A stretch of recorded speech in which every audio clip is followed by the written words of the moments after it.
역사로 알아보는 경제 이야기, 방점의 경제사. 정확히 밝혀지진 않았으나 인류 역사상 흡연의 시작은 기원전으로 추정됩니다. 인류가 담배라는 식물을 처음 인지한 건 대략 기원전 16,000년. 재배는 기원전 5000년에서 3000년부터 중앙아메리카와 남아메리카에서 시작한 것으로 알려져 있죠. 이게 얼마나 오래된 거냐면 인류가 옥수수를 재배한 시기와 비슷하거나 그보다 더 오래된 거예요. 처음부터 담뱃잎을 말아서 피우진 않았을 겁니다. 불을 피우는 용도로 사용하려다 우연히 연기를 흡입하게 되었겠죠. 그리고 뭔가 이상한 느낌을 받았을 거예요. 들이마신 연기를 뱉으니 코와 입에서 하얀 연기가 나오고 연기와 함께 뭔가 훅 나가는 느낌? 그러면서 니코틴 때문에 교감신경이 확장되고 평소 잘 안 들리던 심장 소리가 들리며 산소 부족으로 머리는 띵합니다. 뭐라 명확하게 표현할 순 없지만 각성, 영감, 그런 영적인 느낌을 받았을 테죠. 그리고 이는 마치 그들의 조상이 오랜 동굴 생활에서 느낀 것과 매우 흡사했을 거예요. 대체로 인류는 중기 구석기 시대까지 동굴에 거주하면서 지냈습니다. 기본적으로 수렵과 채집을 하는 삶을 살았기에 매번 식량을 구하러 나갈 때마다 성공 여부가 중요했죠. 그래서 이들은 사냥의 성공과 풍요를 기원하는 의미에서 벽에 동물 그림을 그렸어요.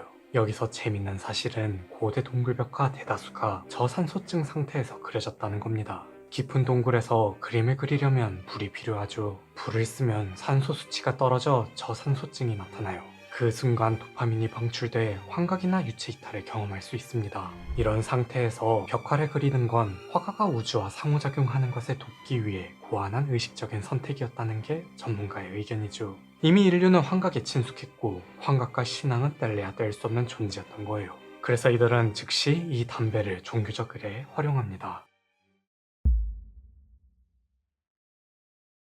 마야족에게 담배란 신과 소통할 수 있는 유일한 매개체였습니다. 그래서 주로 샤먼들이 애용했죠. 그들은 제단 앞에 모여 앉고 각자의 대롱 끝에 담뱃잎들을 채워 넣었으며 불을 붙여 피웠어요. 그리고 단체로 저산소증으로 환각을 봅니다. 그렇게 자신들이 모시는 신에게 한 발자국 더 가까워졌다고 착각했죠. 따라서 담뱃잎은 신이 내린 식물로서 추앙받기 시작해요. 이렇게 성스러운 식물을 널리 알리는 작업에 돌입합니다. 북아메리카에서는 6세기경에 사용한 것으로 추정되는 수달 모양의 돌 담뱃대가 발견되었고 마야 고대 도시 팔렌케의 어느 벽에는 7세기경에 그린 것으로 추정되는 제사장이 담배를 피우는 모습이 발견되었으며 14세기 중반 아즈텍에서는 황제가 직접 담배의 여신을 숭배하고 나섰죠. 담배에 관한 다양한 전설과 신화도 등장해요. 첫 번째, 어느 예언자와 뱀의 이야기입니다. 어느 날 예언자는 산책을 하던 중 뱀 한 마리를 발견했죠. 뱀은 밤새 추위에 시달렸는지 몸이 뻣뻣하게 굳은 채 그저 누워 있었어요. 이를 딱하게 여긴 예언자는 그 뱀을 자신의 몸속에 품어줍니다. 그러나 정신을 차린 뱀은 대뜸 예언자를 물어버리겠다 위협했죠.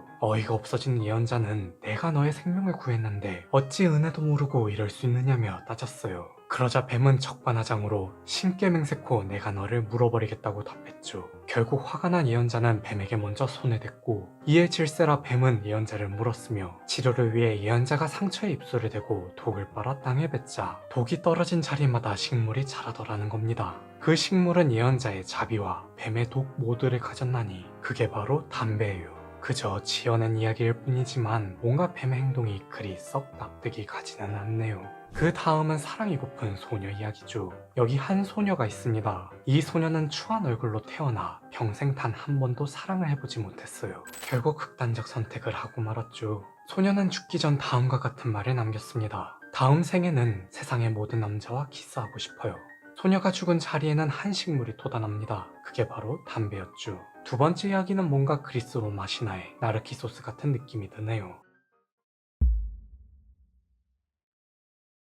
이렇게 샤먼들의 큰 사랑을 받은 담배는 종교 외의 다른 용도로도 활용되었습니다. 그건 바로 의학이었죠. 그들에게 질병이란 사악한 악령이 몸에 침범해서 생긴 일이라 생각했어요. 그렇다면 담배가 신이 내린 선물이니 당연히 영험하다 여기지 않았을까요? 그렇게 담배는 정말 온갖 곳에 치료제로 사용되었습니다. 담배의 유해성이 밝혀진 20세기 전까지 사람들은 말라리아, 천식, 신경제, 폐혈증, 종기, 장염, 멍, 동상, 급통, 경련, 난종, 충치, 귓병, 가래, 손톱 빠진 임제, 구취 등등 우리가 일반적으로 생각할 수 있는 모든 질병을 치료할 수 있다고 생각했죠. 말 그대로 만병통치약 그 자체였어요. 치료제로서의 담배 형태도 다양했습니다. 썰고 굽고 즙을 내고 가루로 만들고 침 또는 조개 껍데기와 섞는 등 온갖 방법을 동원했죠. 물론 죄다 말도 안 되는 얘기지만 마지막 알약 하나만큼은 정말 솔깃했어요. 저는 어렸을 때부터 워낙 먹는 걸 귀찮아해 저런 게 있다면 얼마나 좋았을까 했는데 의미는 다르겠지만 수백, 수천 년 전 사람인 아메리카 원주민들도 저런 생각을 했다니 흥미로웠습니다.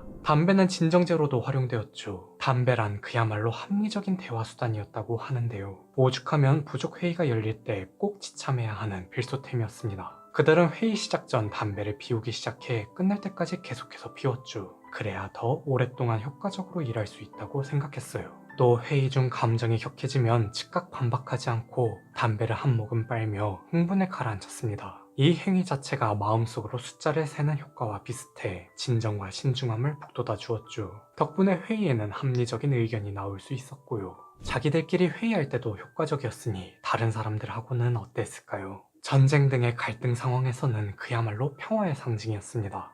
서로 죽고 죽이는 순간에도 한쪽에서 담배 한 대 내밀면 We are the world. 법이고 뭐고 그 즉시 무기까지 내려놓고 인류 대통합 모두 하나가 되었죠.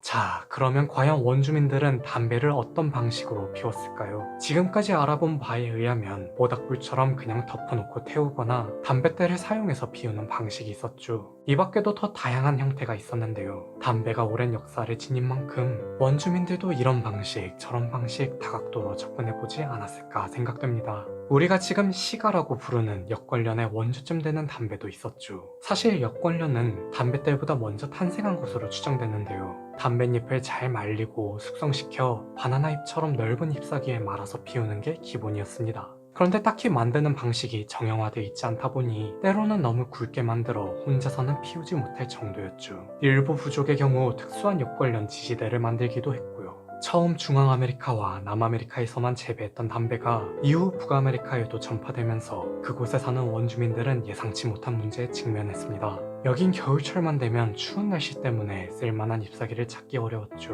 예전에 외국의 어떤 사람이 담배말 종이를 찾지 못해 성경을 찢어 사용했다는 이야기를 들은 적 있었는데 지금은 종이가 흔해서 가능할지는 몰라도 당시 원주민들은 그럴 수 없었어요. 따라서 잎사귀를 대체할 다른 방법을 모색해야 했습니다.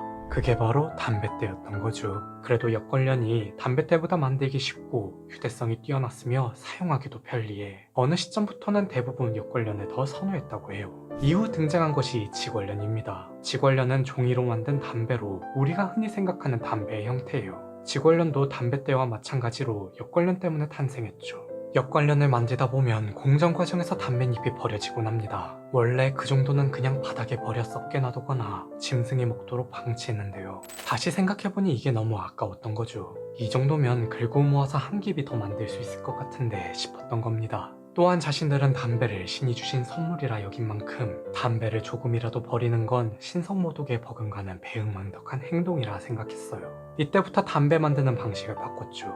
역관련을 만들다 남은 자투리까지 전부 모으고 빻아서 가루로 만들어 갈대, 나무 껍질, 밀집, 옥수수 껍질, 바나나 잎 등에 싼 다음 양쪽 끝을 잘 감싸서 막은 막대 형태. 이것이 세계 최초의 지관련이었습니다. 씹는 담배도 존재했어요. 16세기 베네수엘라의 마르가리타 섬 근처를 항해하던 선원들은 원주민들이 초록색 약초에 빠져있는 것을 발견했죠. 그들은 담배를 피우는 것이 아니라 입에 넣고 씹고 있었습니다. 굳이 씹는 담배를 사용한 까닭은 양손을 써야 했기 때문이라 해요. 쉴 틈 없이 부지런히 뭔가를 해야 하거나 목재 선박 등 화재에 취약한 곳에서 일을 하는데 담배는 피고 싶어. 그냥 담배를 피게 되면 계속 거기에 신경 써야 하니 일의 능률이 떨어졌죠. 담배도 여유가 있는 사람들이나 필 수 있는 겁니다. 문제는 씹는 담배를 사용할 경우 씹을수록 입 안에 쓴물이 생겨 계속 침을 뱉어야 해요. 위생적으로 그리 좋지 못했겠죠. 그런데 재밌게도 원주민들은 이를 전쟁에서 활용했습니다. 어차피 침은 뱉어야 하니 기왕 뱉을 거 적들의 눈에 뱉어 시야를 가려 아군의 생존율을 높이는 전술을 구사했어요. 이처럼 담배는 신앙과 기후 그리고 환경에 따라 다양한 용도와 형태로 사용되었죠. 원주민들도 뱀을 사악한 존재로 여기는 점이나 영화나 드라마에서 자주 나오는 회의 시간에 담배를 피우는 문화, 또 담뱃대와 지골련 그리고 씹는 담배 등 어떻게든 방법을 찾아 담배를 피는 모습은 옛날이나 지금이나 역시 사람 사는 건 다 비슷하구나 라는 생각이 들게 만드네요.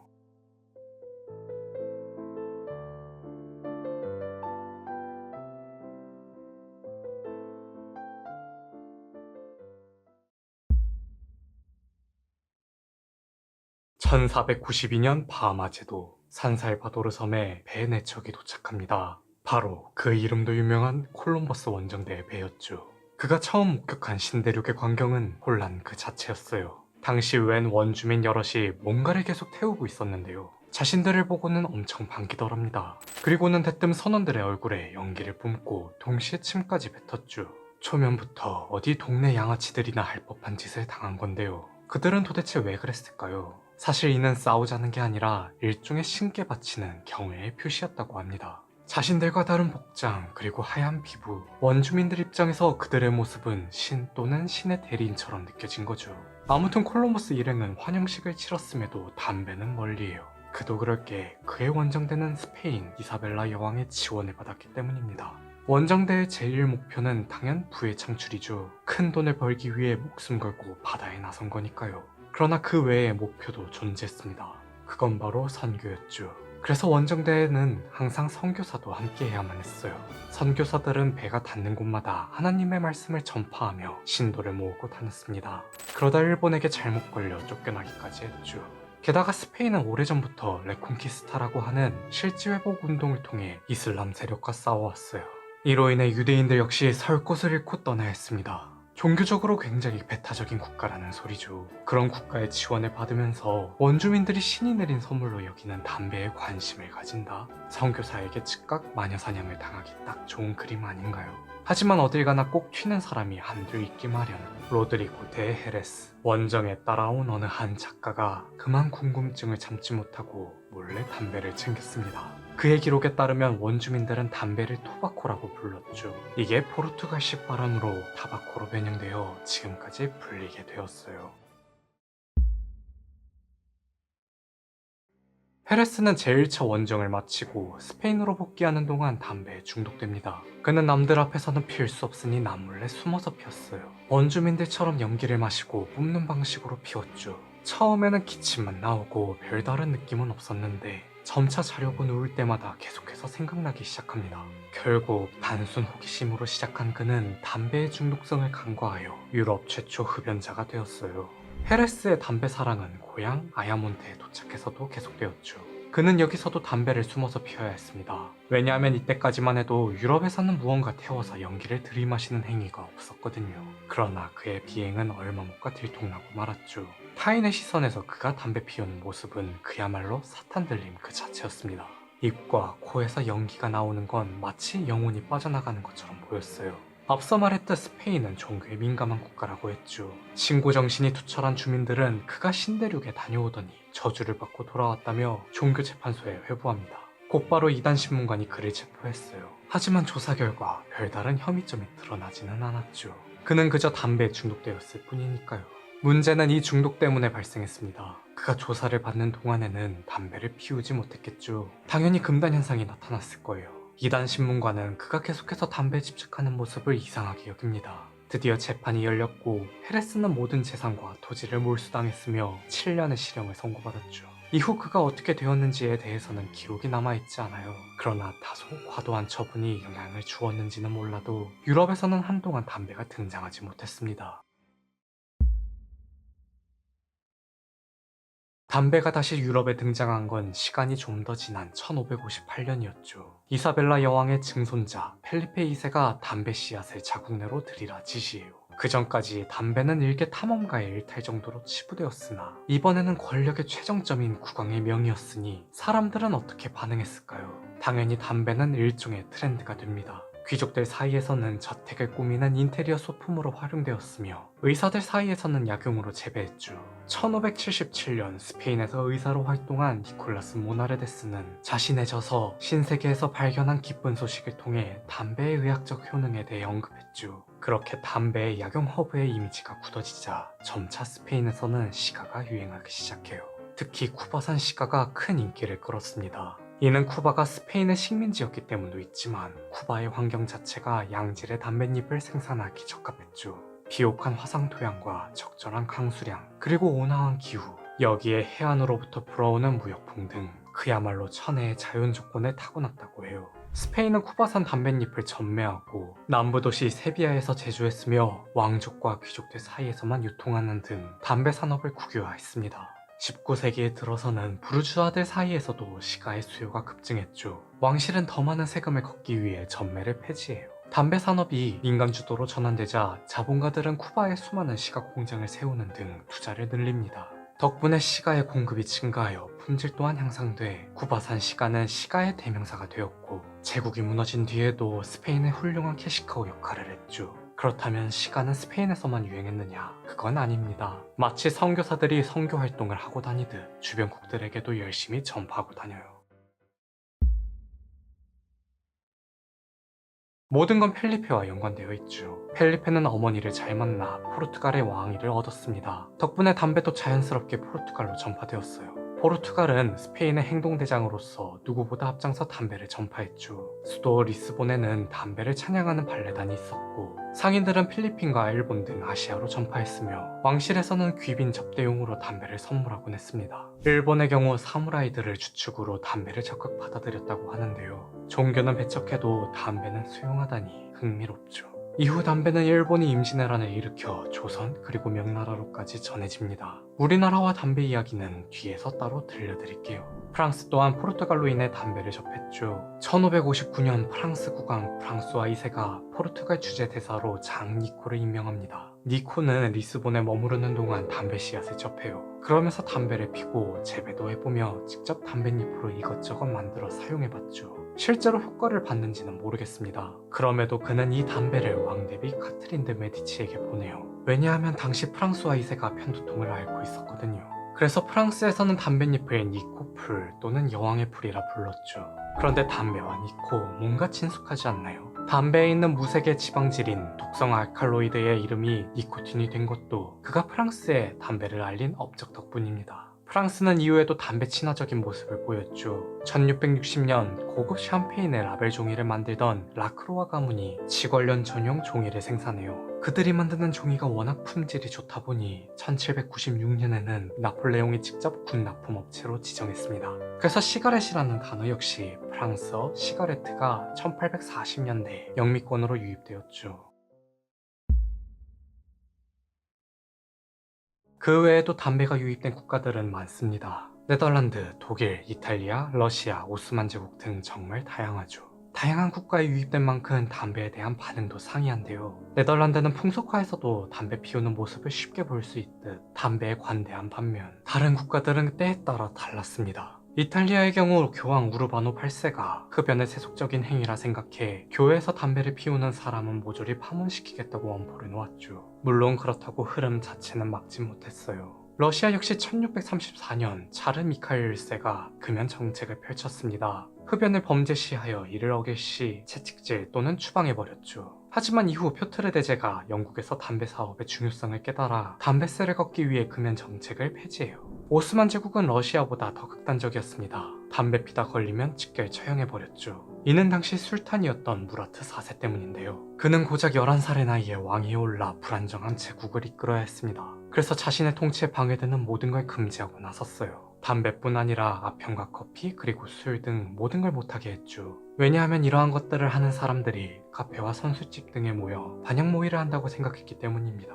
그는 정말 병적으로 금연에 집착했어요. 오죽하면 관리들을 수시로 내보내 순찰을 시켰고 직접 암행도 다녔으며 일부러 담배를 권유하는 함정수사까지 펼쳤죠. 또한 금연에 대해서는 신분과 성별 그리고 연령을 막론했습니다. 한 번은 이스탄불 주재의 프랑스 대사가 관내에서 담배를 피운 적이 있었는데요. 그는 곧바로 군대를 보내 대사의 귀를 자르고 추방해버려 당시 프랑스 국왕이었던 루이 13세와 마찰을 빚었죠. 그의 치하에서 처형된 흡연자가 3만여 명에 달했음에도 흡연자들은 여전히 담배를 끊지 못했어요. 그만큼 담배 중독성이 강하다는 의미겠죠. 이들은 오히려 안전하게 흡연하는 법을 공모했는데요. 처음에는 담배 냄새를 지우기 위해 향수를 사용하거나 레몬즙으로 신체를 닦았습니다. 일설에 의하면 지금도 튀르키예에서 인기 있는 레몬 향수 콜로냐가 이때 개발된 것으로 알려져 있죠. 물론 무라트의 공포 정치는 그의 사후 금세 없던 일이 되었지만요. 또한 튀르키예는 현재 OECD 흡연율 상위권에 속해 있죠. 독일의 경우 히틀러가 대표적인 혐오가였습니다. 부하들이 담배를 피우지 못하게 했고 전국적으로 금연 캠페인을 실시한 적이 있었어요. 그러나 그 또한 소시적에는 담배를 즐겼고 독일인 대다수가 흡연가였으며 제2차 세계대전에서 패전 후 담배가 화폐 대용으로 사용될 정도였죠.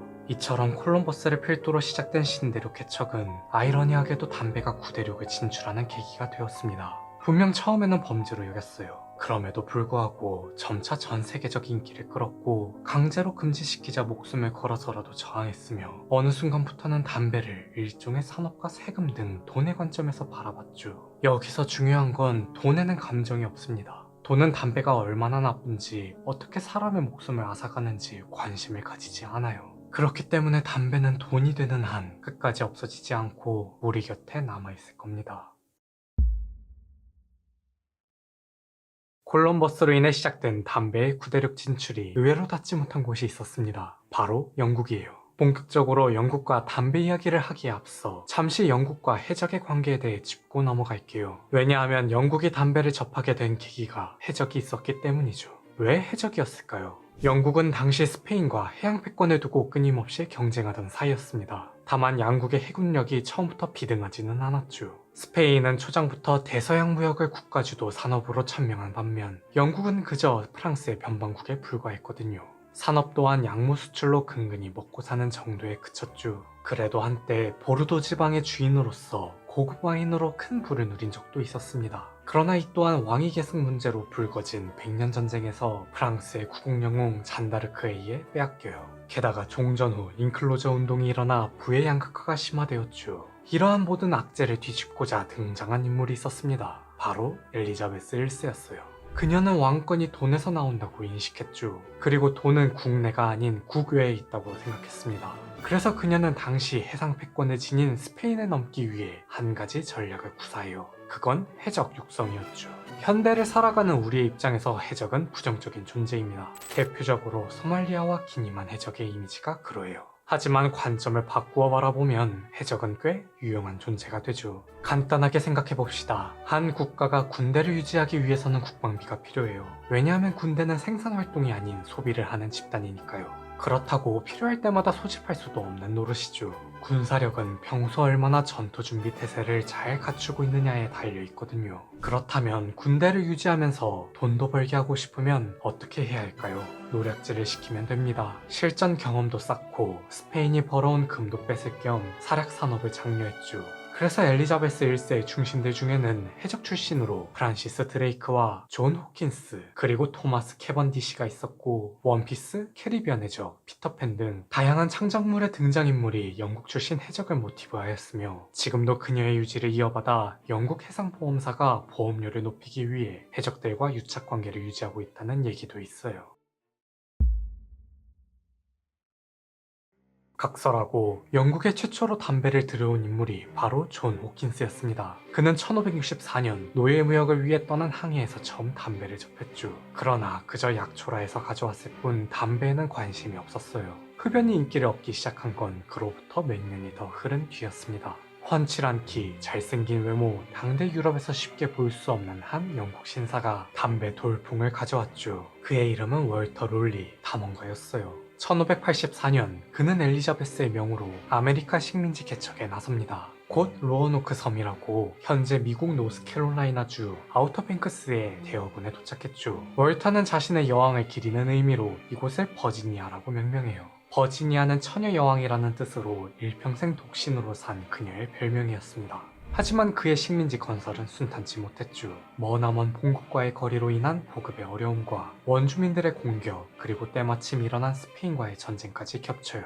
때문에 월터는 하는 수 없이 버지니아를 포기해야 했습니다. 그래도 한 가지 성과는 있었는데요. 함께 원정을 떠난 동료 토마스 해리엇이 담배를 발견했죠. 이들은 그렇게 담배와 감자 등을 챙긴 채 영국으로 돌아왔습니다. 비록 임무에는 실패했지만 월터는 여왕의 총애를 받아요. 그녀는 그와 대화하길 즐겼죠. 이때 월터는 슬그머니 여왕께 담배를 바칩니다. 당시까지만 하더라도 담배는 귀족과 예술가들 사이에서만 인기를 끌었어요. 일반 서민들이 보기에 흡연하는 모습이 그리 곱게 보이지는 않았죠. 어른들은 직접 펴본 적은 없지만 연기를 마시면 취한다고 생각해 담배를 주정뱅이 풀이라 불렀습니다. 어린아이들은 흡연자를 발견하면 무섭다고 도망칠 정도였고요. 월터 본인도 집에서 혼자 담배를 피던 중 공변을 당했었죠. 담배라는 걸 전혀 모르는 하인이 주인님 머리에 불이 붙은 줄 알고 냅다 맥주를 들이부어 버린 겁니다.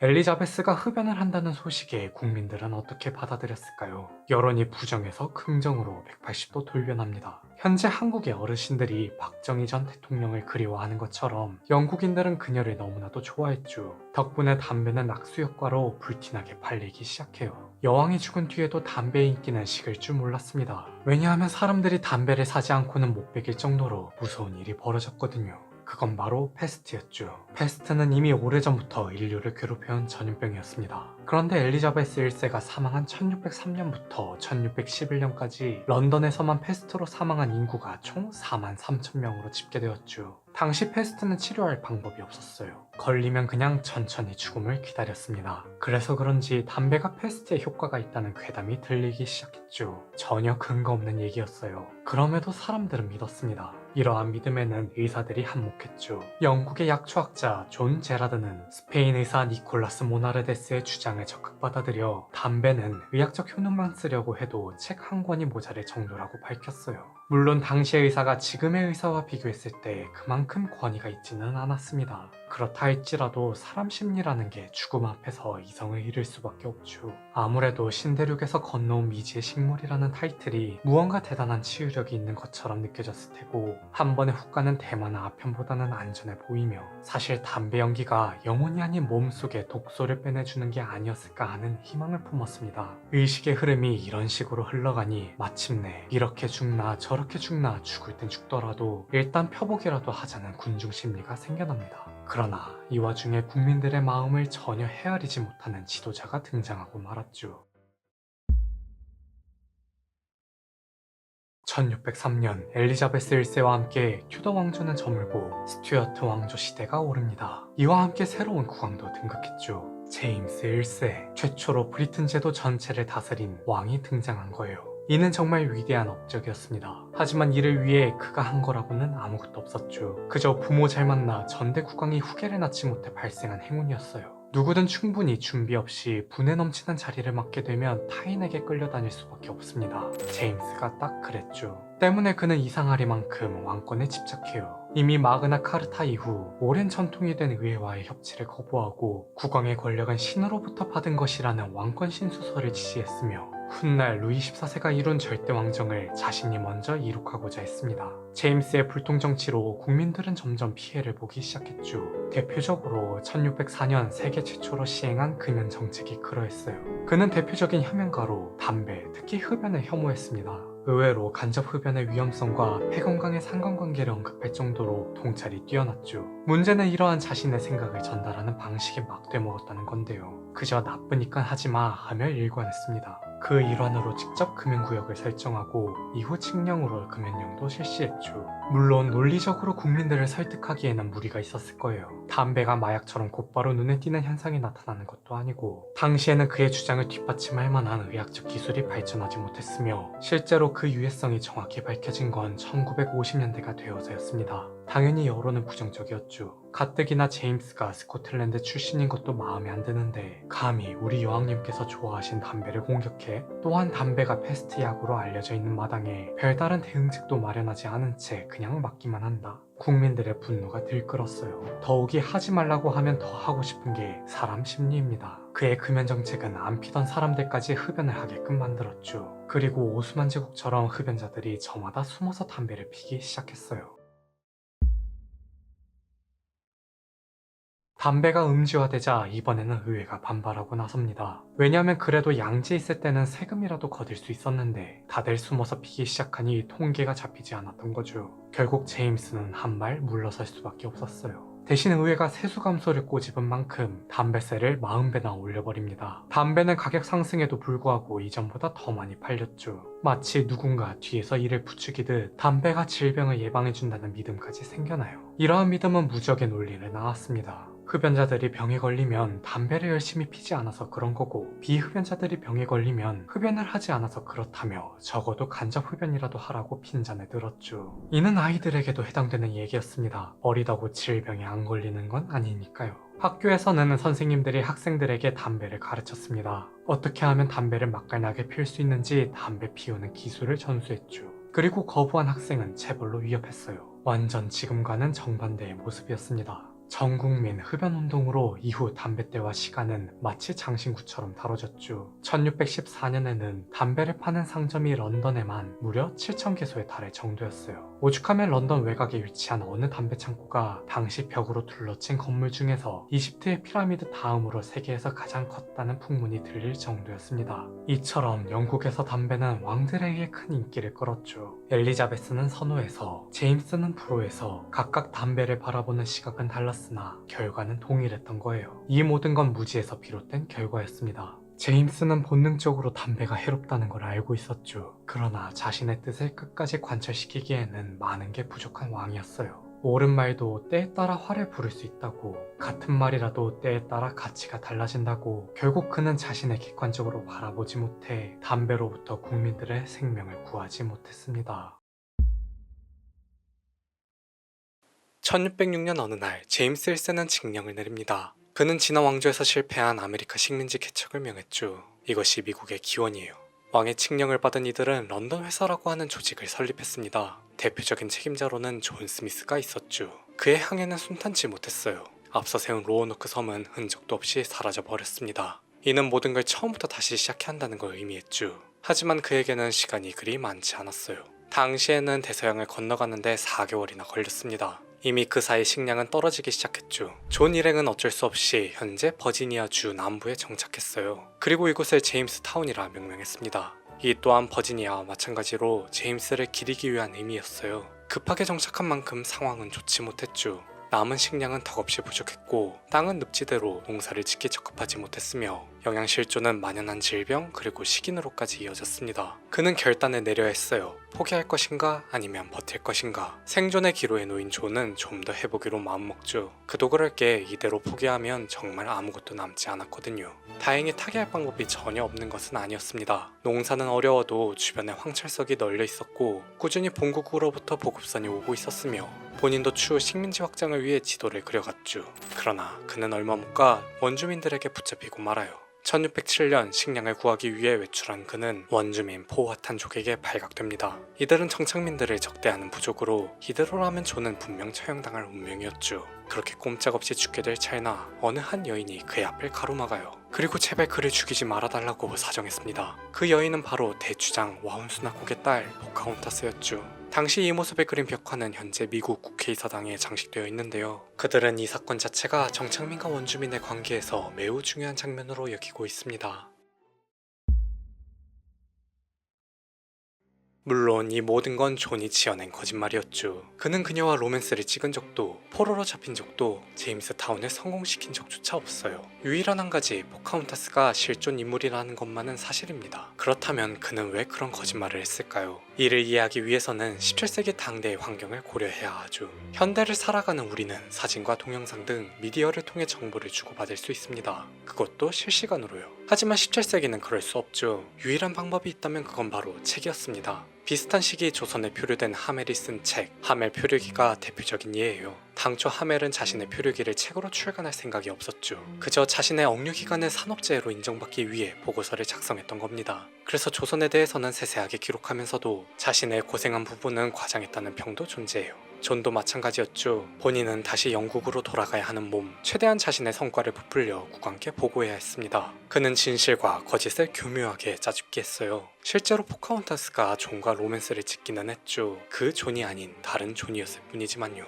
편의상 앞으로는 두 사람을 존과 롤프로 구분하겠습니다. 롤프는 버지니아에서 최초로 담배 재배를 성공한 인물이었죠. 굳이 담배를 재배한 까닭은 영국과 스페인의 무역 불균형 때문이에요. 당시 품질 좋은 담배는 스페인이 독점하고 있었습니다. 영국의 담배 소비량이 높아짐에 따라 자연스럽게 두 국가의 무역 수지에도 불균형이 생겼죠. 롤프는 자신이 직접 담배를 재배해 이러한 문제를 해결하고자 했어요. 그러나 여기에는 한 가지 큰 걸림돌이 있었습니다. 그건 바로 버지니아에서 나는 담배가 유럽인들의 입맛에 맞지 않는다는 것이었죠.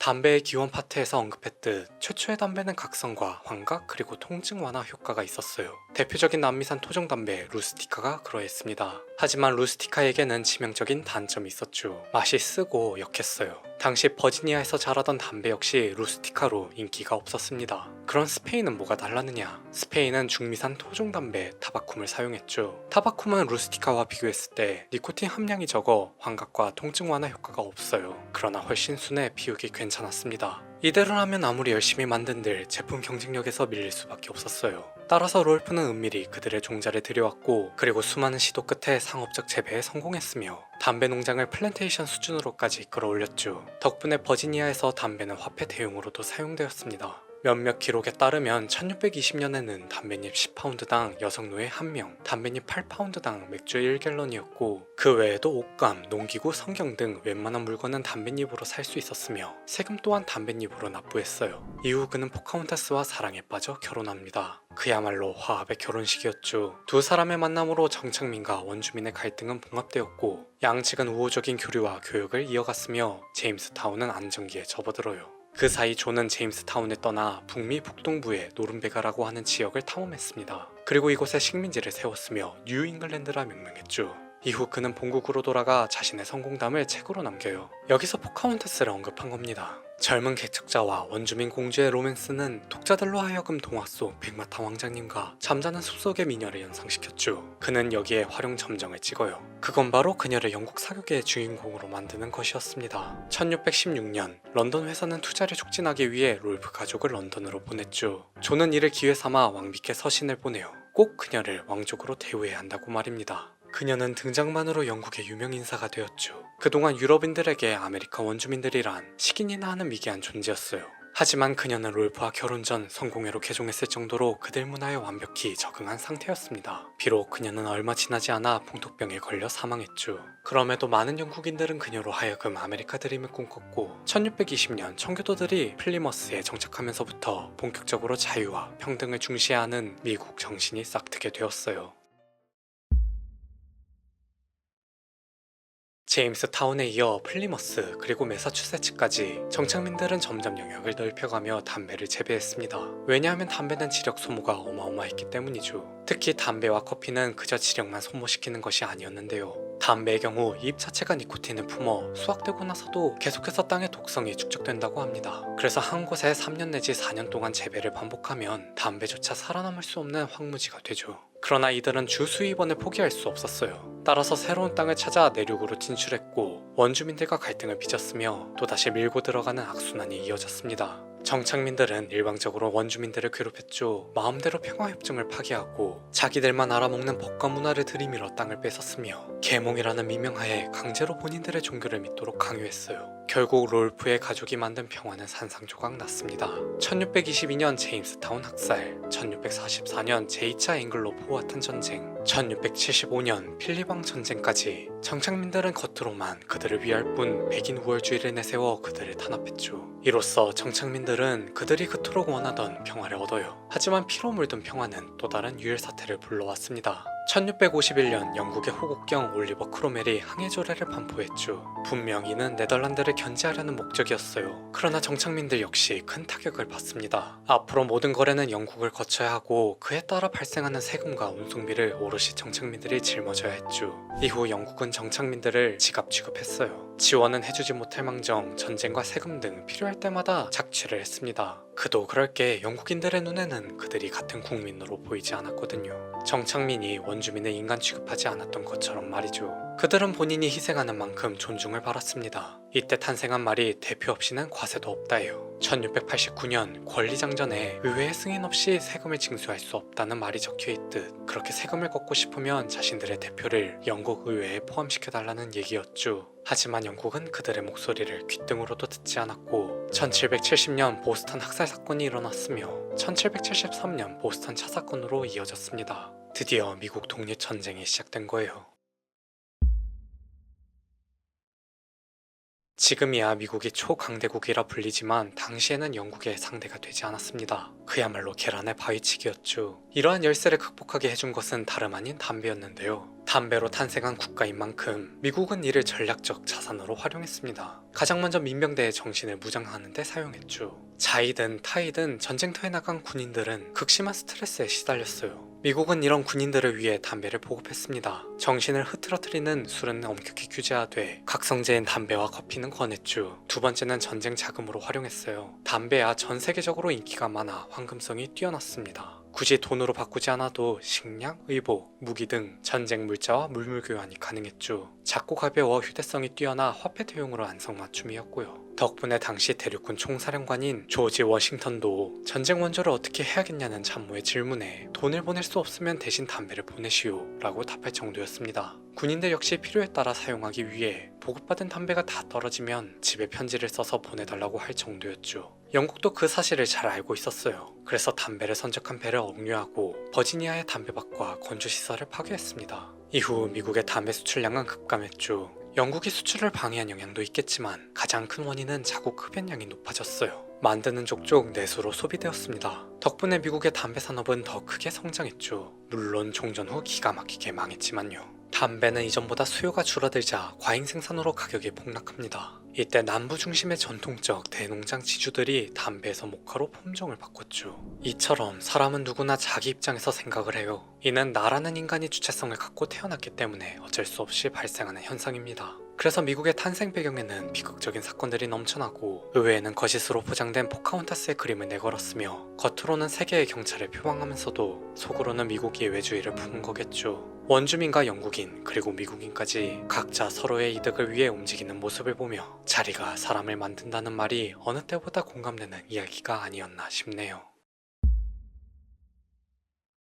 미국 독립전쟁에서 알 수 있듯 담배는 전쟁과 흥망성쇠를 같이 했습니다. 개전하면 수요가 급증하고 종전하면 급감하길 반복했죠. 형태 또한 다양해졌어요. 미국 독립전쟁 기간 동안 노동자들은 더 많은 담배를 생산하기 위해 쉴 틈 없이 일해야 했습니다. 그렇게 만든 담배는 자신들을 위해 싸우는 군인들에게 보급되었죠. 하지만 치열한 전쟁만큼이나 공장 역시 하나의 전장이나 다름없었어요. 담배는 노동자에게도 필요했습니다. 그래서 이들은 일을 하면서도 니코틴을 충전할 수 있는 대체품을 찾았죠. 코담배와 씹는 담배가 재등장한 거예요. 문제는 담배의 기원 파트에서 살펴봤듯 씹는 담배는 씹을수록 입안에 쓴물이 생겨 계속 침을 뱉어야 합니다. 원주민들은 이를 무기 삼아 전쟁에 활용했다 한들 노동자들은 그럴 수 없었죠. 결국 아무데나 침을 뱉기 시작해요. 영국 소설가 프란시스 밀턴 트롤로프는 자신의 저서 미국인의 국내 매너에서 미국은 지옥 그 자체였다. 그들은 언제 어디서나 담배를 씹고 있었고 멀끔한 정장 차림의 신사들 역시 아무렇지 않게 카펫에 침을 뱉었다고 밝혔습니다. 트롤로프 여사는 반미주의 성향을 지녔기 때문에 미국에 대해 다소 과장해서 비난했을 수도 있죠. 그럼에도 반미주의는 당시 그녀를 포함한 많은 영국인들이 품고 있는 감정이었어요. 미국 독립전쟁부터 1812년 미국 영국 전쟁에 이르기까지 자국의 앞길을 막는 미국이 고깝게 느껴지는 것은 어쩔 수 없는 사실이었습니다. 덕분에 그녀의 책은 영국 내에서 베스트셀러 반열에 올랐고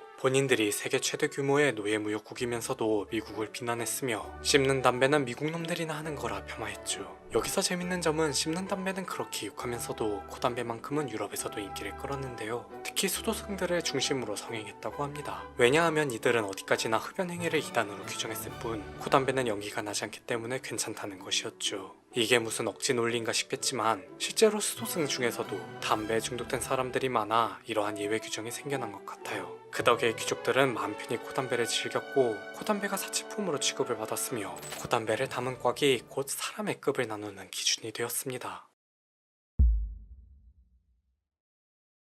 코담배와 씹는 담배가 나왔으니 이제 지궐련 차례죠. 지궐련 역시 전쟁 때문에 재등장했습니다. 다만 무대가 미국이 아닌 유럽이었어요. 1853년 크림 전쟁이 발발하면서 전쟁에 참전한 영국군이 오스만 제국과 러시아 제국에게 배워왔죠. 유럽은 지궐련의 편리성에 의해 금방 유행했습니다. 그러나 미국은 오히려 지궐련이 남자답지 못하다는 이유로 터부시 되었는데요. 당시 미군들도 오래전부터 피해온 역궐련을 더 선호했죠. 하지만 이들 또한 생과 사를 오가는 전장에서 남자다움을 잊습니다. 1861년 또 전쟁이 발발한 거예요. 미국 남북전쟁이었죠. 지궐련은 곧바로 역궐련의 자리를 차지합니다. 휴대성이 뛰어나고 군장의 공간도 많이 차지하지 않으며 무게마저 가벼우니 좋아하지 않을래야 아닐 수 없는 거예요. 무엇보다 효능이 월등했죠. 시간은 하나를 피우더라도 짧게는 20분, 길게는 1시간이 소요되고 그 시간 동안 연기가 계속 발생해 기도 비니기 어려우며 불이 붙었는지 아닌지 확인도 쉽지 않습니다. 그런 반면 지골련은 약 5분에서 10분이라는 짧은 시간 동안 원 없이 담배를 피울 수 있었어요.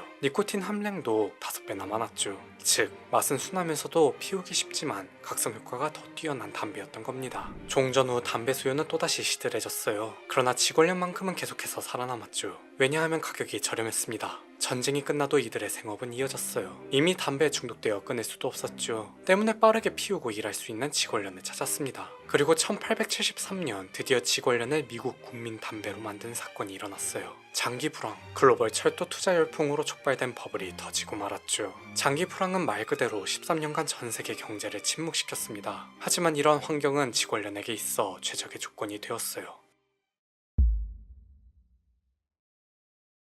1875년 어느 날이었죠. 앨런 앤 진터라고 하는 담배 제조 회사가 지골련 기계 장치 공모전을 열었습니다. 상금은 7만 5천 달러, 2023년 기준 210만 달러에 달하는 대형 공모전이었어요. 여기에 제임스 앨버트 본색이라는 학생이 뛰어들었죠. 그는 어렸을 때부터 아버지의 공장을 드나들며 기계에 흥미를 보였습니다. 그래서 이번 공모전에 자신감을 보였어요. 그는 잘 다니던 대학까지 때려치며 공모전에 매진했죠. 비록 화재로 인해 시제품이 소실되는 등 중간에 좌절될 뻔한 적도 있었지만 그는 끝까지 포기하지 않았고 1880년 마침내 특허 출원까지 마칩니다. 하지만 너무 오래 걸린 탓일까요? 갑자기 사측이 이런저런 이유를 들며 상금 지급을 미뤘죠. 그는 하는 수 없이 다른 투자자를 찾아야 했습니다. 그리고 다행히도 제임스 뷰캐넌 듀크라고 하는 사업가를 만날 수 있었어요. 두 사람은 본격적으로 파트너십을 맺고 사업을 진행했죠. 듀크가 직접 기계를 현장에서 사용해보고 문제점을 짚어주면 본색이 곧바로 수정 및 반영하는 등 각자의 전문 분야에서 완벽한 호흡을 보였습니다. 담배 산업에도 실로 어마어마한 혁명이 찾아와요. 그동안 지골련은 수공업으로 롤러라고 하는 노동자가 만들어왔죠. 그러나 지금부터는 본색의 기계가 그들을 대체하기 시작했습니다. 기존의 숭늉공은 분당 평균 4개비를 만들어 왔는데요. 앞으로는 기계로 분당 200개비나 생산할 수 있었죠. 결과물만 놓고 보더라도 무려 50배나 차이 났습니다. 덕분에 1885년 900만 개비 생산 가능했던 캐파는 2년 뒤인 1887년 6천만 개비까지 가능해져요. 당연히 이들의 사업은 대박이 났죠. 듀크는 이 기세를 몰아 1890년 아메리카 토바코 컴퍼니를 설립합니다. 이 과정에서 본색을 거절한 앨런 앤 진터를 합병했고 1896년에는 다우존스 산업평균지수의 최초 12개 회원사 중 하나가 되었으며 미국 담배 시장의 90%를 장악했어요. 담배가 선풍적 인기를 끌면서 그 반대급부로 유해론도 같이 급부상했습니다. 담배가 처음 유럽에 들어온 15세기와 비교했을 때 많은 것이 달라졌죠. 그저 담배를 약초라 알고 피웠던 사람들이 하나 둘 그동안 없던 병에 걸리고 사망했으며 의학 수준이 발전함에 따라 드디어 입증할 수 있게 된 거예요. 여러 국가의 병원과 실험실에서 담배가 유해하다는 과학적 자료를 들고 나왔습니다. 하지만 안타깝게도 그들의 목소리는 대중에 전해지지 못했죠. 또다시 전쟁이 발발했어요. 1914년 제1차 세계대전이 벌어집니다. 오늘 죽을 수도 있는데 나중에 걸릴 병이 무슨 상관일까요? 당장 눈앞의 적을 상대하려면 정신부터 바짝 차려야 했죠. 정부도 군인들을 위해 매 끼니마다 담배를 4개비씩 보급해 주었습니다. 1920년 마침내 제1차 세계대전이 공식적으로 종결되었어요. 이제 다시 담배 유해성에 대해 사회적 논의를 시작해야 할 때가 온 거죠. 그러나 이마저도 한 캠페인에 의해 좌절되고 맙니다. 미국의 1920년대는 젠더 이슈가 가장 큰 화두였어요. 그동안 미국은 전쟁에 흑인을 동원했지만 여성은 배제해왔죠. 그래서 흑인은 여성보다도 50년 앞서 참정권을 부여받았습니다. 하지만 제1차 세계대전이 발발하면서 상황이 변해요. 이제 여성들도 군수산업에 동원되었죠. 여성이 전시 지원과 같은 시민의 의무를 수행하면서 그들에게도 참정권을 주어야 한다는 여론이 들끓었습니다. 그리고 이러한 움직임에 담배회사들이 동참해요. 왜 하필 담배회사였을까요? 20세기 초까지 흡연은 남자들의 전유물이었죠. 법으로 금지한 건 아니지만 여성이 길거리에서 흡연하는 것에 그리 좋게 보진 않았어요. 그런데 때마침 여성 참정권과 남녀평등 등 젠더 이슈가 드러났습니다. 남자가 하는 건 여자도 할 수 있다. 담배 회사들의 입장에서 이는 여성의 흡연율을 높일 절호의 기회였죠. 따라서 여성 흡연이 여성 해방의 상징이라며 대대적으로 홍보하기 시작했어요. 드디어 담배가 마케팅의 영역에 들어왔습니다. 그리고 그 중심에는 홍보의 아버지 에드워드 버네이스가 있었죠. 그는 유대계 미국인으로 그 이름도 유명한 지그문트 프로이트의 조카였어요. 실제로 그가 삼촌과 만남을 자주 가졌는지는 모릅니다. 그러나 그의 집안 자체가 워낙 지식인들을 많이 배출해온 건 사실이죠. 그는 첫 직업으로 기자를 선택했는데요. 그리고 얼마 지나지 않아 자신이 이쪽 분야에 재능이 있음을 깨닫습니다. 이후 버네이스는 제1차 세계대전 시기 연방공보위원회에 발탁되어 동맹국에 맞서 뛰어난 선전 전략을 펼쳤죠. 이때 괴벨스가 그의 선전을 보며 깊은 감명을 받아요. 당시까지만 해도 별 볼 일 없는 실업자에 불과했던 괴벨스는 그가 쓴 책을 애독했고 그의 이론을 자신의 것으로 만들었으며 훗날 나치 독일 초대 국민 계몽 선진장관이 되었습니다. 1929년 아메리카 토바코 컴퍼니는 그를 스카우트했죠. 그는 자유의 횃불이라는 캠페인을 통해 여성 흡연을 장려했어요. 특히 부활절 행사 때 여배우들에게 자사 제품인 럭키 스트라이크 담배를 쥐어주고 길거리에서 흡연을 하며 행진하게 했습니다. 캠페인은 제대로 먹혀들었죠. 이미 충분히 성장했다고 여겨진 담배 산업은 캠페인 이후 2배가량 더 커졌어요. 버네이스는 페미니스트가 아니었습니다. 하지만 그는 누구보다도 군중 심리에 빠삭한 인물이었죠. 이후 그는 다시 한번 여성들을 선동했어요. 여성들이 럭키 스트라이크 담배값이 녹색이라서 구매를 꺼리자 녹색을 트렌드 컬러로 만들었습니다. 부활절 때 그랬던 것처럼 유명한 여성 인사들에게 녹색 드레스를 입게 한 거죠. 당시 녹색은 구리와 비소로 만드는 줄도 모르고 말이에요. 결국 당시 미국 여성들은 그의 프로파간다에 의해 담배가 몸에 나쁘다는 걸 알면서도 발암물질로 만든 담배와 담배값을 열심히 자신의 손과 입에 가져다 대며 해방감을 느꼈습니다. 제2차 세계대전까지 인류는 담배 효능에 관심을 가져왔습니다. 더 많은 담배를 생산하기 위해 발명된 제임스 본색의 기계장치, 향과 습기를 방지하기 위해 고안된 포장기술 등 어떻게 하면 니코틴을 좀 더 효과적이고 효율적으로 얻을 수 있는지 연구했죠. 그리고 제1차 세계대전의 종전 이후부터 담배는 새로운 도전에 직면해요. 경제와 사회, 그리고 정치 등 다양한 영역과 맞물리기 시작한 겁니다. 더는 사람들이 담배를 담배로 보지 않았죠. 정확히는 담배의 본원적 가치에 집중하지 않았어요. 어떤 이에게 담배는 숨막히는 전장에서 숨통이 되어 주었습니다. 다른 이에게는 자유와 해방을 상징하는 횃불처럼 보였죠. 같은 담배를 두고 여러 복합적인 시선이 존재했어요. 그런 담배가 유례없는 존폐 위기를 맞습니다. 바로 금연이었죠. 사실 지금까지 금연 정책이 아예 없었던 건 아니에요. 대표적으로 무라트 4세, 미카엘 1세, 제임스 1세가 펼친 금연 정책처럼 담배는 구대륙에 들어온 이래로 꾸준히 박해를 받아왔습니다. 그럼에도 꿋꿋이 살아남았죠. 전쟁이 있었기에 가능했어요. 하지만 제2차 세계대전 이후 전쟁은 급격히 줄어듭니다. 그리고 전쟁이 발발해도 아시아, 아프리카, 남미 등 대부분 그 당시 못 사는 국가들에게 일어났지 소위 선진국이라 불리는 국가들 내에서의 전쟁은 없었죠. 그런 연유로 잘 사는 국가들에서는 금연에 대한 목소리가 커져요. 특히 미국의 경우 미국 의학협회에서 흡연과 암에 관한 상관관계를 발표합니다. 이 학회지는 유명 월간 잡지 리더스 다이제스트를 필두로 각종 신문과 TV 프로그램 등 대중매체에서 다뤘죠. 사람들은 그제서야 손에 쥔 담배를 내려놓아요. 그동안 아무렇지 않게 입에 가져다 댄 담배가, 평화의 상징이 된 담배가 한순간에 두려움의 대상으로 바뀝니다. 드디어 인류는 선진국에 한해서 담배의 본질에 눈이 뜨기 시작한 거죠.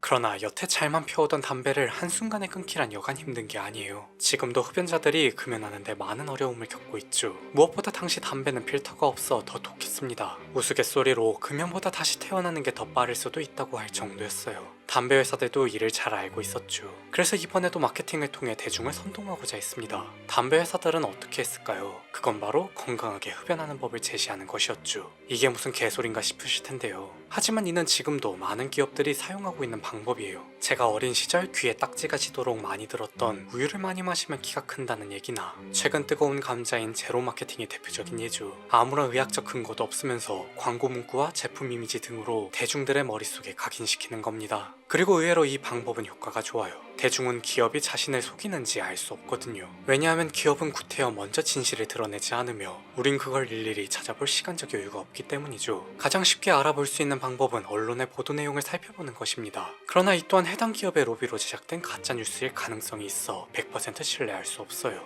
결국 설마 저 큰 대기업이 좋다고 광고하니까 라는 막연한 믿음으로 그들의 제품을 사줄 뿐이죠. 그리고 한때 우리나라를 강타했던 가습기 살균제 사망 사건처럼 여지없이 일이 벌어지고 기업은 사과하지 않으며 피해자와 그 가족들만 고통받는 일들이 계속해서 반복되고 있습니다. 이것이 우리의 현실이고 굳이 경제에만 국한된 일이 아님을 우린 이미 잘 알고 있어요.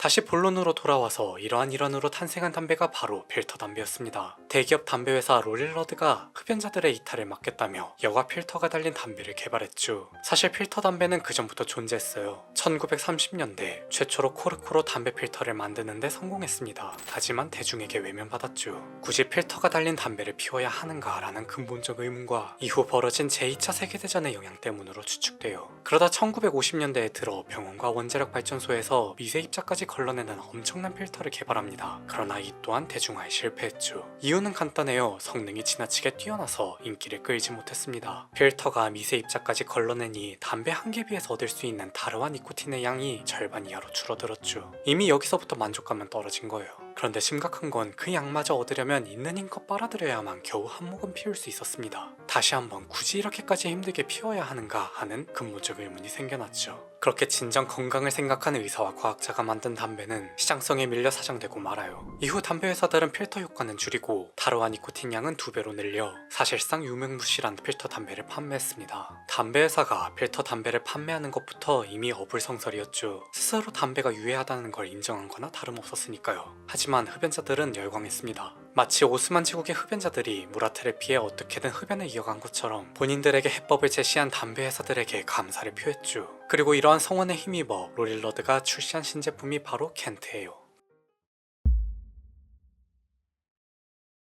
켄트는 그야말로 혁명이었습니다. 기적의 물질 크로시돌라이트로 만든 필터가 사용되었는데요. 기적의 물질답게 400도의 열을 견디고 방수 및 전기가 통하지 않으며 광물이면서 섬유처럼 가공까지 가능했죠. 롤릴러드가 이를 어떻게 필터로 만들었는지 밝혀진 바 없습니다. 그러나 레시피를 영업 비밀로 붙이고 크로시돌라이트로 만든 필터를 마이크로나이트라 불렀으며 신제품은 당시 사장이었던 허버트 켄트의 이름을 따 켄트라 명명해요. 기적의 물질, 단어 참 좋죠. 마치 그 어떤 유해 물질도 다 걸러내줄 수 있을 것 같은 느낌적인 느낌. 게다가 맛까지 훌륭하니 흡연자들은 단숨에 마음을 빼앗깁니다. 이 담배는 건강합니다. 그렇게 켄트는 말도 안 되는 문구와 함께 출시하자마자 담배 시장을 석권해요. 하지만 앞서 말했듯 막연한 믿음 뒤에는 처참한 대가가 뒤따랐죠. 얼마 지나지 않아 사건이 터집니다. 소리 없는 살인자, 크로시돌라이트의 또 다른 이름이에요. 우리나라에서 청성면이라 불리는 이 물질은 1987년 세계보건기구 WHO에서 1급 발암물질로 지정된 성면의 일종이죠. 성면의 호흡기가 장기간 노출될 경우 폐조직의 염증을 일으킵니다. 그리고 곧 섬유화, 비대화로 이어져 성면폐증, 폐암, 악성 중피종 등 난치성 질환을 유발해요. 문제는 이런 증상은 바로 나타나는 것이 아니라 최소 15년, 최장 40년에 걸쳐 서서히 발현되죠. 롤릴러드도 처음부터 청성면의 위험성을 알고 있던 건 아닌 것 같아 보입니다. 당시 수많은 공장 직원들도 장시간 성면에 노출돼 악성 중피종으로 사망했거든요. 그러나 그에 대한 대처는 여느 기업들과 마찬가지였죠. 1956년 갑자기 필터의 재질을 일반 섬유로 교체하며 침묵을 유지했습니다. 이때는 이미 출시 후 4년간 무려 130억 개의 담배가 판매되고 난 뒤였어요. 결국 이 사실이 1970년대 후반에 들어서야 제대로 알려지며 롤릴러드는 수백만 달러의 소송에 시달렸죠. 이쯤 되면 이제 그만 담배를 손에서 놔줘야 될 때가 온 것 같습니다. 하지만 인류는 그럴 생각이 전혀 없어 보였어요. 이미 담배는 작별할 수 없을 만큼 인류 사회에 너무 깊이 박혀버렸죠. 영국의 학자 데이비드 너트는 담배에 대해 이러한 견해를 밝혔습니다. 만약 담배가 20세기에 발견되었다면 금지되었을 것이다. 무지했던 시대에 발견되어 오랜 세월 기호식품으로 자리 잡았기에 살아남을 수 있었다는 말이에요. 이는 지금도 통용되는 말이죠. 전 세계 어딜 봐도 당장 담배를 법으로 금지할 정치인은 없습니다. 세계에서 가장 엄격한 금연법을 추진해온 뉴질랜드도 세수 보충을 이유로 2009년 이후 출생자에게 담배를 판매하지 않겠다던 법을 폐지하는 등 전 세계가 정권에 따라 오락가락하는 게 현실이에요. 다만 건강하게 흡연하는 법은 만국이 인정하는 정책이죠. 실제로 그렇게 탄생한 게 전자담배입니다. 담배 유해론이 대두된 이유로 치과의사가 권하는 담배, 내과의사가 권하는 담배, 과학자와 교육자들이 피는 담배, 아이에게 흡연을 권장하는 담배, 제한 군인 모금을 위한 애국담배, 운동선수가 피우는 담배 등등 담배 회사들은 끊임없이 대중을 속여왔어요. 그럼에도 대중은 점차 성장했고 더는 광고만으로 성동할 수 없는 지경에 이르고 말았죠. 이러한 형국을 돌파하기 위해 담배 회사들이 들고 나온 게 전자담배였던 겁니다. 한 가지 더, 그들은 전자담배 출시와 함께 본인들의 업종을 바꿔요. 그건 바로 헬스케어와 웰빙이었죠. 전세계 담배 회사 시가총액 1위 기업 필립 모리스의 공식 홈페이지에는 이렇게 적혀 있습니다. 담배 없는 세상을 꿈꿉니다. 필립 모리스의 모기업 알트리아 홈페이지에는 이렇게 적혀 있어요. 담배 기업에서 담배를 줄이는 기업으로, 심지어 CEO까지 언론에 나서서 담배를 금지해야 한다고 밝혔죠. 이들은 정말 담배를 금지하길 바라서 이러는 걸까요? 당연히 아닙니다. 이들의 수법은 변하지 않았죠. 1950년대에 로릴러드가 노필터 담배 대신 필터 담배를 피우라고 한 것처럼 이들도 필터 담배 대신 전자담배를 피우라며 또다시 우리를 속이는 거예요. 마치 주류 회사가 상표에 제로를 넣어 건강한 것처럼 포장하듯 스모킹과 베이핑 말만 바꿔가며 말장난하는 건 변함없습니다. 전자담배의 등장으로 가장 피해를 본 건 단연 청소년이죠. 연초보다 건강하다며 광고하고 과일향이나 민트향 등 맛과 향을 추가하니 괜히 중고등학생들의 호기심만 자극하는 결과를 나왔어요. 그럼에도 미국과 영국 등 주요 선진국들은 여전히 눈 가리고 아웅식으로 대처할 뿐입니다. 원래 인간이란 타인의 암보다 내 감기가 더 아픈 법이죠. 국가와 기업은 돈이 되는 한 절대 담배를 포기하지 않을 거예요. 앞으로도 전자담배를 금연 솔루션이라 선동하며 반감만 할 겁니다. 이는 우리나라도 결코 예외는 아니죠.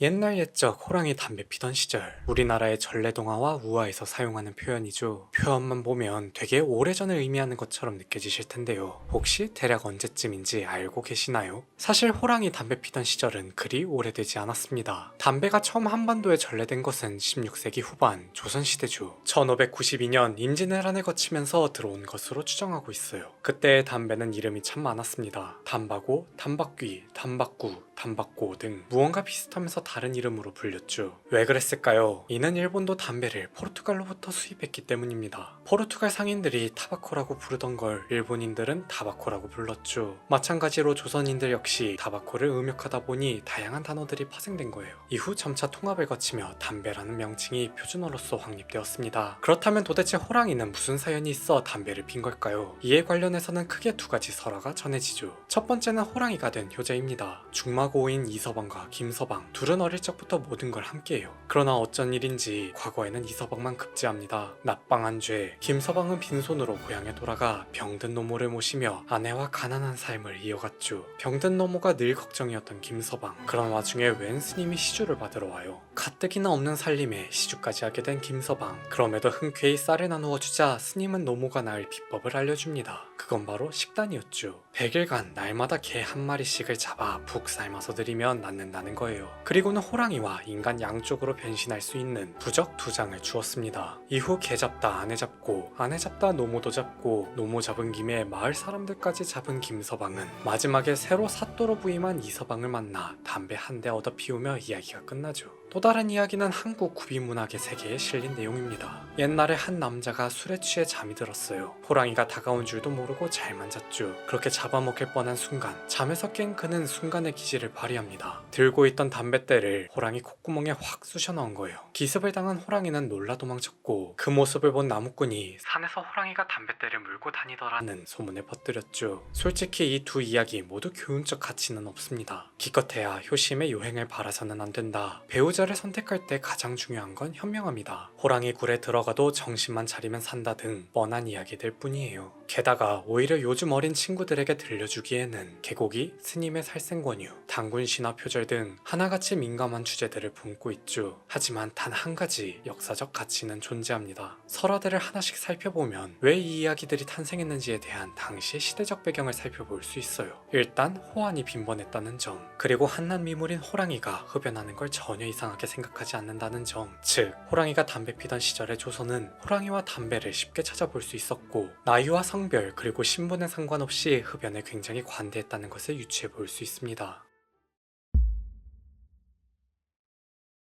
그렇다면 조선은 왜 흡연에 관대했을까요? 그건 바로 담배가 약초로 알려졌기 때문이죠. 담배는 남령초라고도 불렸습니다. 1614년에 발간된 조선 최초의 백과사전 지복유설에는 담바고는 풀 이름인데 남령초 또는 남초라고 불린다. 근래에 일본으로부터 왔다 고 기록되어 있어요. 또 가래를 없애주고 술을 깨게 해주며 추위를 막아주었다 며 담배를 약초로 분류했죠. 즉 조선보다 남쪽에 위치한 일본에서 온 신령스러운 약초라 하여 남령초라 부른 겁니다. 아직 의약품 발달이 미비했던 시기, 그렇게 조선도 무지에서 비롯된 폐단을 겪고 말아요. 물론 처음부터 누구나 담배를 접할 수 있었던 건 아니었죠. 도입 초기 조선은 일본산 담배인 외지삼을 수입했습니다. 그래서 가격이 굉장히 비쌌어요. 연원직지에 의하면 17세기 초만 해도 담배는 한 줌에 100문이었죠. 이를 근으로 환산하면 은 한 냥입니다. 은 한 양으로는 쌀 한 가마니를 구할 수 있었어요. 담배가 돈이 된다는 소문에 농민들은 직접 재배에 나섭니다. 담배 재배는 1602년경 담배씨를 일본으로부터 가져오면서 시작한 것으로 알려져 있죠. 신기하게도 조선은 환경적으로 전국 어디서나 담배를 재배할 수 있었어요. 심지어 높은 산지에서도 가능했습니다. 그중 전라도 진안과 평안도 3등에서 고급 담배 진삼초 재배에 성공했죠. 특히 진삼초는 청나라에서 큰 인기를 끌었는데요. 조선이 본격적으로 진삼초를 청나라에 수출하면서부터 담배 재배는 벼농사 대비 약 10배의 수익까지 올립니다. 어디서 많이 본 레포토리지 않나요? 네, 맞습니다. 마치 네덜란드의 튤립처럼 이제는 빈민들마저도 담배 재배에 뛰어들기 시작했죠. 실제로 청구 야담에는 당시 담배 재배로 성공한 이들의 이야기가 기록되어 있어요. 그런데 튤립은 버블로 끝난 반면 담배는 계속해서 상승가도를 달렸습니다. 왜 그랬을까요?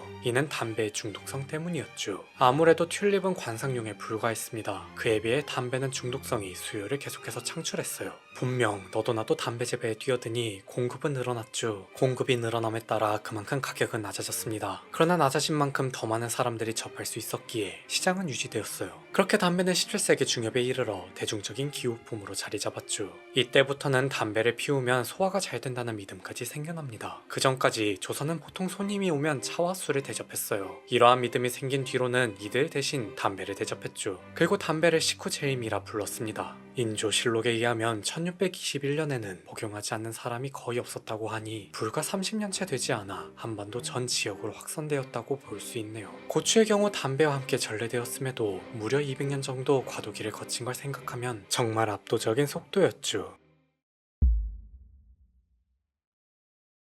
물론 담배가 꼭 이롭기만 했던 건 아닙니다. 여러 폐단에 나왔어요. 첫 번째는 아무도 벼농사를 하지 않으려 했죠. 저라도 그랬을 겁니다. 벼농사를 포기하고 담배 농사를 지으면 수익 10배나 증가하는 거니까요. 때문에 조선도 점차 벼농사보다 담배 농사를 짓는 사람이 더 많이 생겨났죠. 하지만 조선은 농본 국가입니다. 기본적으로 교육을 통해 농산물을 수입하기보다 자급자족을 중시했어요. 그런데 다들 벼농사를 뒤로하고 담배 농사에 혈안이 되어 있으니 쌀이 점점 부족해졌죠. 결국 굶주리는 사람이 늘어나기 시작했습니다. 이는 영조 때에 들어서 더욱 심각해져요. 비변사 등록에 의하면 흉년이 들었다 하는데 관가에서 혹 사이드나 주면 모든 암초를 사서 비워버리니 라고 기록되어 있죠. 영조는 평소 건강에 관심이 많은 임금이었습니다. 그렇다 보니 담배가 몸에 해롭다고 생각해 담배를 피우는 것과 농사 짓는 것을 금지해요. 문제는 이후 정조가 왕위에 오르며 상황이 뒤바뀌었죠. 정조는 역대 조선 왕들 중 가장 담배를 사랑한 임금이었습니다. 즉위 전부터 이미 담배를 피우고 있던 것으로 추정될 정도로 정말 어마무시한 애연가였는데요. 이에 대한 몇 가지 재밌는 일화들을 들려드리죠. 즉위한 지 얼마 되지 않아 정조는 가뭄이 들어 비가 내릴 조짐이 아득하니 기우제를 준비하라고 지시합니다. 당연히 기우제를 지내는 동안 술과 담배를 금하고 절도를 지키도록 해요. 그런데 그랬던 정조가 불과 12일 만에 말을 번복하죠. 술은 계속 금하되 담배만큼은 할 수 있도록 바꾼 겁니다. 아마 금단 현상이 심하게 오는 바람에 버티지 못한 것으로 추측돼요. 정조가 지은 글을 모아 엮은 문지 홍제전서에도 그의 담배 사랑이 빼곡히 적혀있죠. 담배가 신체에 어떤 효능을 주는지 정신건강에는 얼마나 좋은지 칭찬이 자자합니다. 그는 여기서 한술 더 떠 과거 시험에서까지 담배 정체관 경연대회를 실시해요. 그는 진심으로 이 좋은 걸 자신이 사랑에 맞이하는 백성들에게도 베풀고 싶었던 거죠. 그럼 그도 흉년은 피하지 못했습니다. 하루는 정승 채제공과 함께 암행에 나섰어요. 두 사람은 주막에 들러 닭주를 주문했죠. 그런데 주모가 닭주가 없다라는 겁니다. 왜 없는지 묻자 그의 흉년으로 쌀값이 비싸 구하지 못했다는 거예요.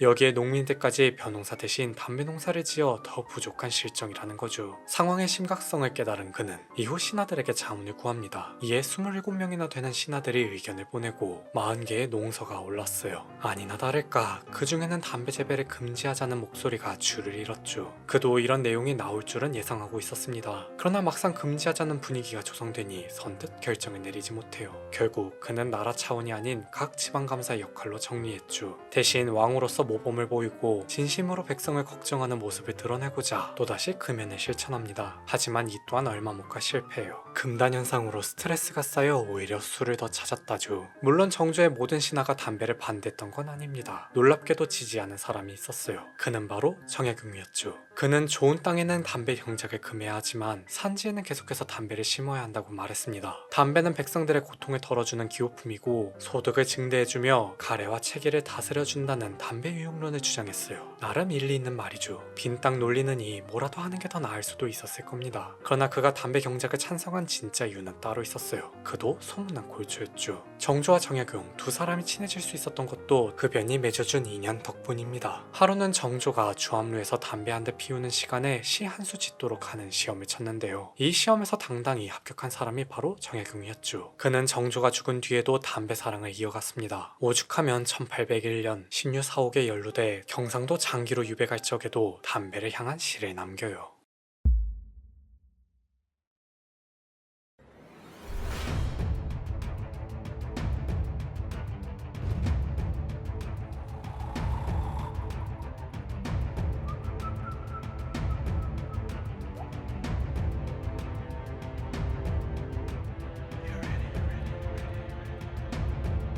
역사로 알아보는 경제 이야기, 방점의 경제사.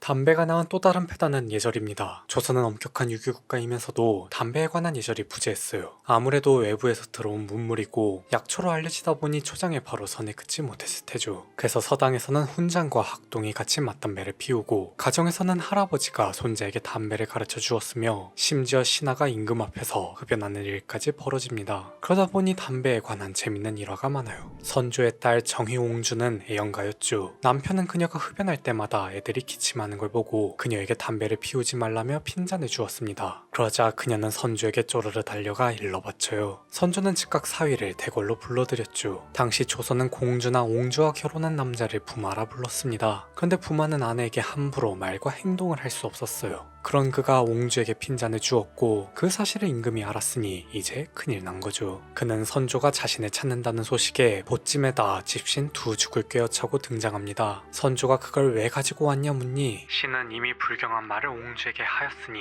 유배를 면하기 어렵게 되었으므로 그 준비를 하고 왔습니다 고 답해요. 이에 선조는 귀양 가는 사람이 집신 한 죽이면 족할 터인데 두 죽은 무엇에 쓰려고 하는고 하니 여필 종부라 하였으니 옹주와 함께 떠나려고 합니다 고 다시 답했죠. 부창 부수도 아닌 여필 종부라. 역시 해악의 민족 아니랄까봐 자신의 처지를 유머로 승화한 재치 있는 대답이 아닐까 싶습니다. 선조 또한 그의 대답에 만족하며 오히려 딸의 나무라고 그를 따라 집으로 돌아가도록 명해요. 이후 옹주가 금연을 하였는지는 모르죠. 아마 끊지는 못했을 것 같습니다. 왜냐하면 시아버지가 광해군이 아닌 영창대군을 지지해 일가 전체가 역적이 되었거든요.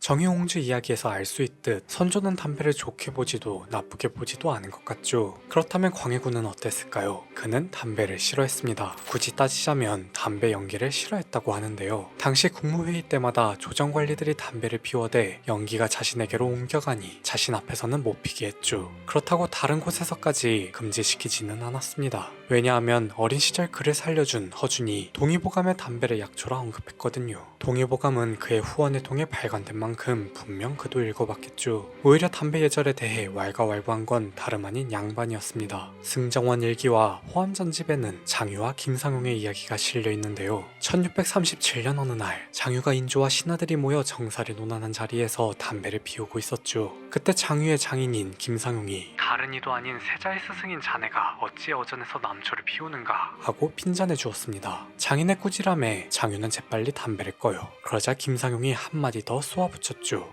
구용정하게. 여기서 구용정이란 흔히 담배를 피울 때 입모양이 삐죽대기 때문에 입모양을 바르게 하라는 뜻입니다. 이후 장유는 어전에서만큼은 담배를 피우지 않았어요. 일설에 의하면 웃 어른 앞에 있는 상황에서는 흡연을 하지 않는다는 예절도 이때 탄생했다고 하죠. 하지만 여전히 민간에서는 별도의 예절이 존재하지 않았습니다. 특히 서양처럼 여성 흡연을 금기시하는 문화도 없었어요. 덕분에 궁녀들은 외로움을 달래는 용도로 담배를 피웠죠. 물론 궁녀들 사이에서도 계급이 존재했기에 그들 나름의 규칙이 존재했습니다. 그건 바로 자격시험이에요. 시험에 통과한 궁녀만이 선배와 맞담배를 피울 수 있었죠. 시험은 간단합니다. 선배 궁녀가 그만두라고 할 때까지 줄담배를 피우면 돼요. 거의 갇혀 살다시피 한 궁녀 생활을 떠올리면 반드시 통과하는 게 마음 편했을 것 같죠.